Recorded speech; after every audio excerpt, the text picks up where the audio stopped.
Hi guys, my name is Kenny and welcome back to my YouTube channel. If you are new here, don't forget to click the subscribe and bell button so that you get notified kapag may bago akong videos.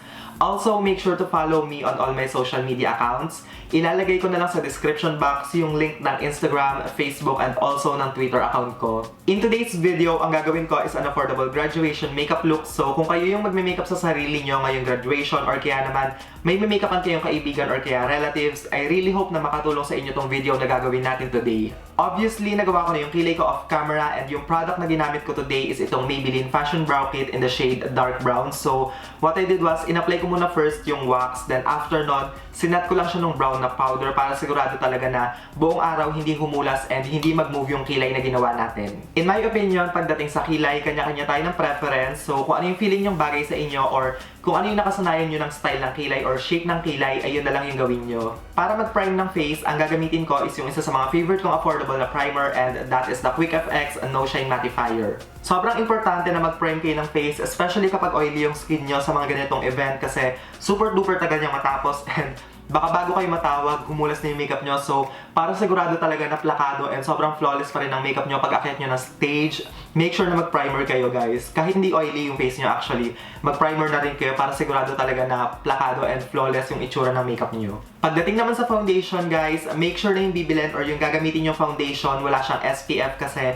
kapag may SPF yung ginamit yung foundation and nag-flash photography, magkakaroon siya ng white cast. So, kung ayaw nyo magmukhang espasol sa mga picture nyo and kung gusto nyo na pantay talaga yung kulay ng mukha nyo sa katawan nyo, make sure na yung foundation nyo wala siyang SPF. For my foundation, ang gagamitin ko today is yung current favorite kong affordable drugstore foundation and that is the Maybelline Fit Me Foundation. So, yung shade na gamit ko is 128 Warm Nude Beige and I really like this foundation kasi yung coverage niya is medium but very buildable tapos perfect siya sa kahit anong skin types.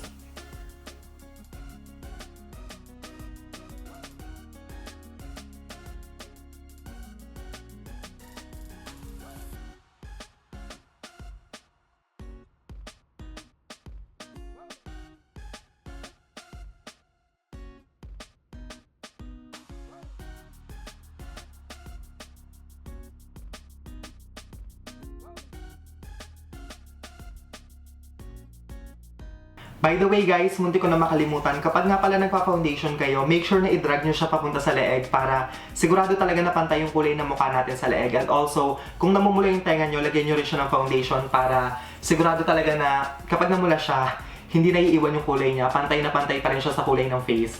Para mag-conceal and mag-highlight, yung gagamitin ko is itong Maybelline Fit Me Concealer in the shade Sand. And kagaya dati guys, i-apply ko lang siya sa mga areas ng face ko na gusto kong i-highlight, kagaya ng under eye area, nose bridge, chin, and also sa forehead. And after nito guys, ang gagawin ko is, as always, i-blend ko lang siya with a damp beauty blender. So, I always get questions about my beauty blender and palagi siyang damp. Hindi ko siya ginagamit ng dry guys. So, ayun. Kapag gumamit kayo ng damp beauty blender or beauty sponge, make sure guys ha, napigang-piga siya as in yung wala nang tumutulong tubig kasi kapag ginamit nyo siya ng sobrang basa tapos hinalo nyo siya sa foundation or kaya sa concealer nyo, nagiging sobrang patchy siya, hindi maganda yung finish. So, kung gusto nyo ng plakadong finish ng foundation and concealer, make sure na pigain yung mabuti yung sponge na gamit nyo.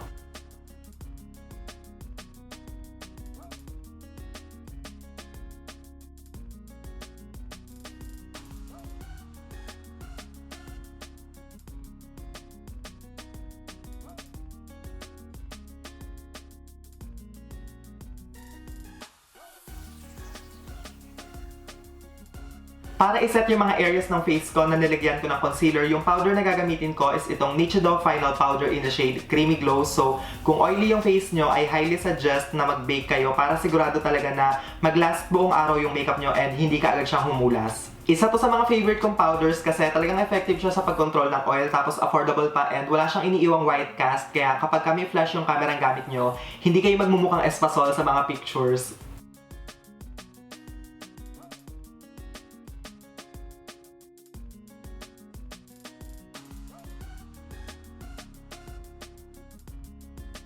Para Para naman sa mga areas ng face ko na hindi ko nilagyan ng loose powder, yung gagamitin kong pang set is itong EB Matte Two-Way Cake in the shade Fair Oriental. Sobrang gusto ko tong powder na to guys kasi talaga nakaka-control siya ng oil tapos nakakapag-add din siya ng konti pang coverage. So, kung gusto niyo maglagay pa ng konting coverage after niyo mag-liquid foundation, I highly recommend using this one. Super ganda niya guys.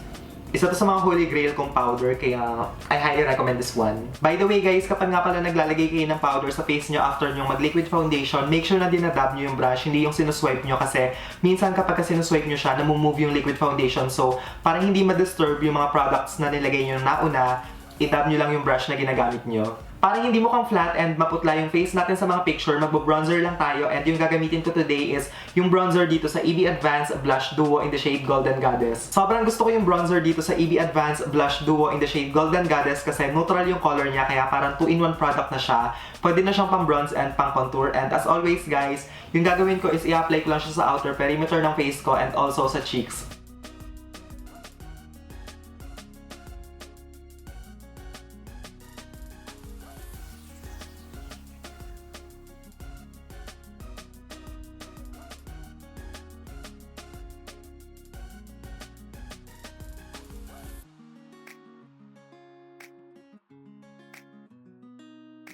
Gamit yung same bronzer guys, i-contour ko lang din ng konti yung ilong ko para hindi siya mukhang flat sa mga pictures.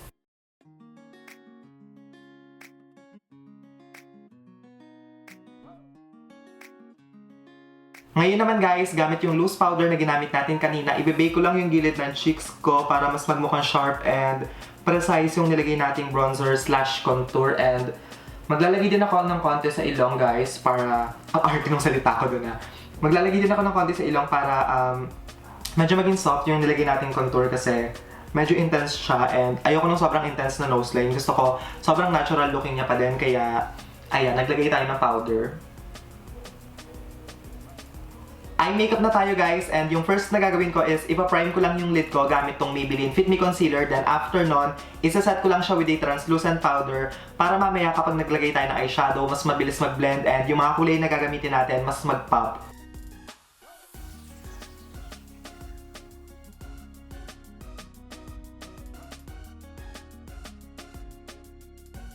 For the eye makeup, sobrang soft na smoky eye lang yung gagawin natin. So, for my transition color, yung gagamitin ko is yung bronzer na ginamit natin kanina. And, ang gagawin ko is i-apply ko lang siya all over my crease. Tapos, i-build up ko lang yung intensity hanggang sa ma-achieve ko yung desired kong darkness ng kulay.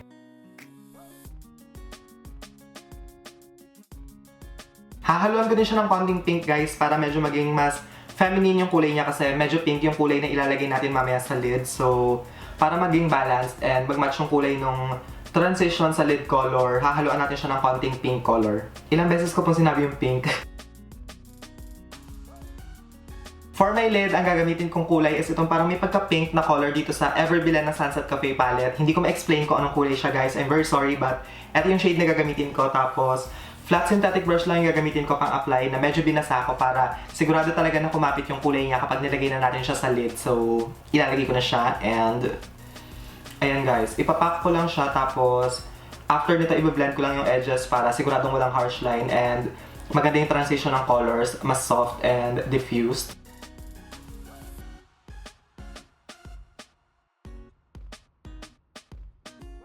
So ngayon naman guys, ang gagawin ko is kukuha lang ako ng konti nitong shade na to and gamit tong small na brush from Zoeva which is yung 237 Detail Shader Brush. Ang gagawin ko is i-smudge ko lang siya guys dito sa may lash line para medyo maging smoky siya. Hindi naman kailangan sobrang perfect guys. Maganda nga yung medyo messy para mas dramatic and basta kahit hindi siya sobrang perfect guys, smoke out nyo siya. Okay lang yan dahil mamaya maglalagay naman tayo ng lashes. So, para lang medyo dramatic siya ng slight. Ilagay natin siya dyan. So ngayon naman guys, ang ginagawa ko is medyo dinadrag ko lang paloob yung dark eyeshadow para medyo maging smoky yung outer corner. To save time off camera ko na lang ginawa yung left eye ko and naglagay din ako ng lashes pero optional naman siya. So kung ayaw nyo mag false eyelashes, okay lang din. But just in case, gusto nyo malaman ko ano yung gamit ko, yung ginamit ko today is itong Miniso na 3D corner lashes. Super duper ganda niya guys kasi medyo dramatic siya but super duper wearable niya pa din. Kapag mga ganitong klaseng event, huwag kayo mahihiya na mag-false eyelashes kasi iba talaga yung effect na nabibigay niya sa eye makeup. Mas sexy and mas dramatic siya ng konti. So please guys, subukan niyo mag-false eyelashes and I promise, magugustuhan niyo siya. Ngayon naman guys, ang gagawin ko is paghahaluin ko lang tong blush and also yung pang contour and ilalagay ko siya sa lower lash line ko.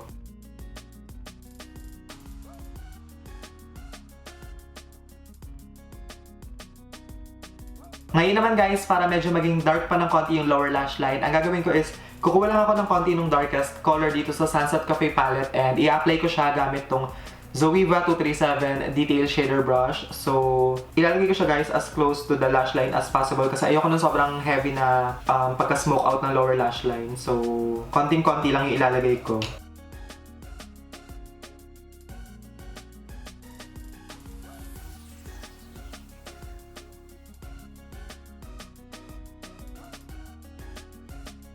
Para naman sa blush, ang gagamitin ko is yung blush dito sa EV Advanced Blush Duo in the shade Golden Goddess kasi nasabi ko na siya guys and paulit-ulit na lang pero perfect dupe siya sa NARS Orgasm and favorite ko kasi yung blush na yun kaya kung favorite nyo rin yung NARS Orgasm, eto guys, perfect dupe siya kaya bilhin nyo na to kasi maganda siya. So ang gagawin ko is i-apply ko lang siya sa cheeks and medyo kakapalan ko siya ng slight kasi gusto ko talaga na kitang-kita siya, ayoko nung subtle lang. Medyo palaban, medyo nananampal na blush ang gagawin natin today. Super ganda ng blush dito guys kasi medyo may konting shimmer siya kaya kapag nilagay nyo sa cheeks, parang meron siyang healthy glow, hindi siya yung parang flat na pink lang. Super duper ganda guys, I highly recommend this one. For my highlight, ang gagamitin ko today is itong Essence Pure Nude Highlighter and ilalagay ko lang siya sa highest points ng face ko.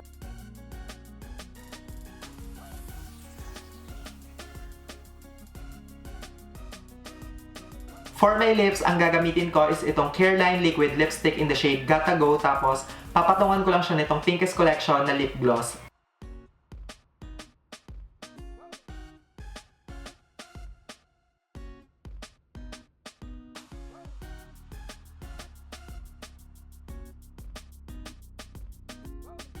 This is the final look guys.